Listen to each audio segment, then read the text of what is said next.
बिस्मिल्लाहिर्रहमानिर्रहीम।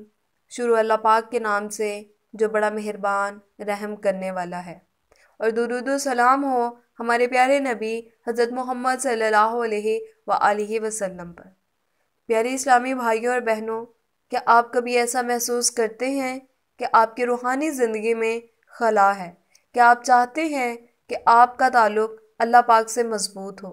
आज की वीडियो में हम आपसे दिल की बातें करेंगे और ऐसे आसान 5 तरीके बताएंगे जो आपकी रूहानी ज़िंदगी को बदल कर रख देंगे। वीडियो को आखिर तक ज़रूर देखिएगा क्योंकि इसमें आपके लिए एक ख़ास मैसेज भी है। अस्सलामु अलैकुम रहमतुल्लाहि व बरकातुहू। Welcome to Islamic Seeds channel. उम्मीद है कि आप सब अल्लाह सुब्हानहू व तआला के फजल व करम के साथ नहायत खैर वाफियत के साथ होंगे। प्यारे इस्लामी भाइयों और बहनों, हम सब अपनी ज़िंदगी में अल्लाह पाक के करीब होना चाहते हैं, लेकिन बाज़ औक़ात दुनियावी मसरूफियात हमें इस ताल्लुक़ से दूर कर देती हैं। इस वीडियो में हम आपसे ऐसे अमली इक़दामात पर बात करेंगे जिन्हें अपना कर आप अपने ईमान को मजबूत बना सकते हैं। मेरे प्यारे इस्लामी भाइयों और बहनों, ये कोई मुश्किल या पेचीदा काम नहीं है, बल्कि ऐसे आसान तरीके हैं जो हर कोई अपना सकता है। तो आइए शुरू करते हैं। सबसे आसान, दुआ से दिल का हाल अल्लाह के सुपुर्द करें। कभी आपने गौर किया है, दुआ सिर्फ मांगने का नाम नहीं, बल्कि ये अल्लाह पाक से दिल की बात करने का बेहतरीन जरिया है। रोज़ाना 5 मिनट निकालें और अपने दिल की बात अल्लाह सुब्हानहू व तआला से करें।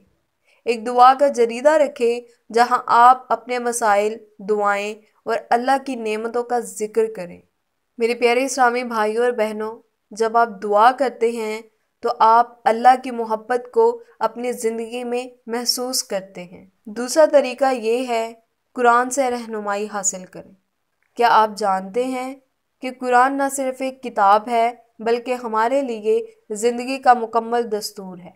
रोज़ाना एक आयत पढ़ें और इसका मतलब समझने की कोशिश करें। कुरान की एक आयत को अपनी ज़िंदगी का हिस्सा बनाएं। ये आपकी रूहानी ज़िंदगी को एक नई रोशनी देगा और आपको अल्लाह पाक के करीब कर देगा। तीसरा तरीका, शुक्रगुजारी की ताकत को अपनाएं। हम में से कितने लोग हैं जो अल्लाह पाक की नेमतों को पहुंचते हैं? रोज़ाना रात को सोने से पहले 3 चीज़ें लिखें जिसके लिए आप अल्लाह सुब्हानहू व तआला को शुक्र अदा करें। दूसरों के साथ मोहब्बत और नरमी से पेश आएं, क्योंकि शुक्रगुजारी का बेहतरीन इजहार यही है।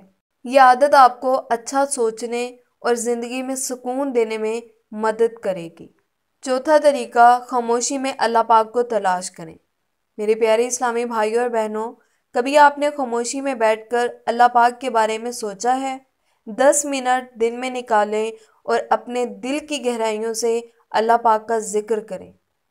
कुदरती माहौल में वक्त गुजारें ताकि आप अल्लाह के तख्लीक के करीब हो सके। ये वक्त आपकी रूहानी ज़िंदगी को मजबूत बनाएगा। और 5वां और सबसे आखिरी तरीका, दूसरों की खिदमत करें। इस्लाम हमें सिखाता है कि दूसरों की मदद करें, क्योंकि ये अल्लाह की रज़ा का ज़रिया है। किसी ज़रूरतमंद को खाना खिलाएं या किसी की छोटी सी मदद करें। ये ना सिर्फ आपके ईमान को मजबूत करेगा, बल्कि आपके दिल को सुकून भी देगा। प्यारे इस्लामी भाइयों और बहनों, ये छोटे मगर ताकतवर अमाल आपकी ज़िंदगी में बड़ी तब्दीलियाँ ला सकते हैं। अल्लाह के साथ अपने ताल्लुक़ को मजबूत करना ना सिर्फ आपकी दुनियावी ज़िंदगी को खुशगवार बनाएगा, बल्कि आखिरत में कामयाबी का सबब भी बनेगा।